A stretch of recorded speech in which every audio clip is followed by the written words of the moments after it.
আসসালামু আলাইকুম। Hello everyone, আমি মোসাম্মদ হনুফা আক্তার। আমি প্লাজমা প্যারামেডিক্যাল ইনস্টিটিউটের দ্বিতীয় বছরের 6 সেমিস্টার 308 নম্বর বেস একজন নিয়মিত ছাত্রী। আমার রোল 1174, বেস নম্বর 974।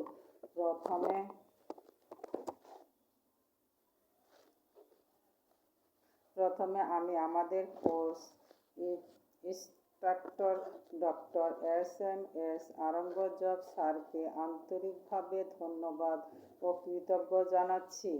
গাইনোকোলজি কঠিন বিষয়কে আমাদের সামনে সহজ সরল ও তথ্যবহনভাবে উপস্থাপনা করার জন্য আমাকে গাইনোকোলজি একটি টপিক নিয়ে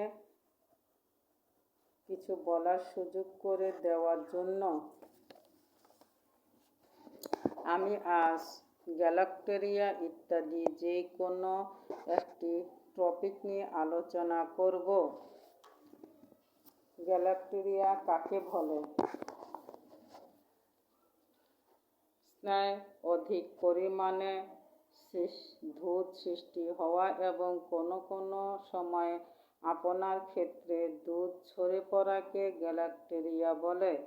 কারণ 1 নম্বর অধিক আহার, 2 নম্বর স্নায়ু উষ্ণতা অর্ধতা অধিক্য, 3 নম্বর আমিষ প্রোটিন জাতীয় খাবার বেশি খাওয়ার, জন্ম নিয়ন্ত্রণে বড়ি সেবন, 4 নম্বর পিটুইটারি গ্ল্যান্ড অস্বাভাবিক ক্রনিক ভেনাস ফেলিউর,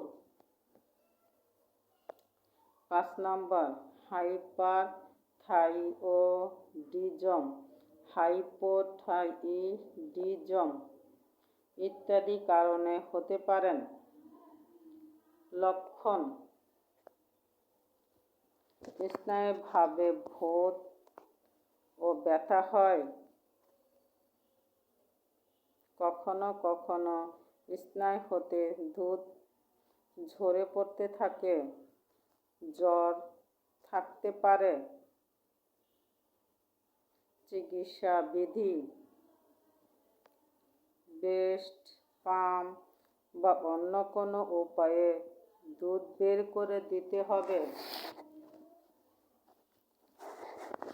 আহার পরিমাণ কমাতে হবে, প্রয়োজন রোজা রাখতে হবে, প্রোটিন জাতীয় খাবার কম খেতে হবে, শুকনো খাবার বেশি দিতে হবে।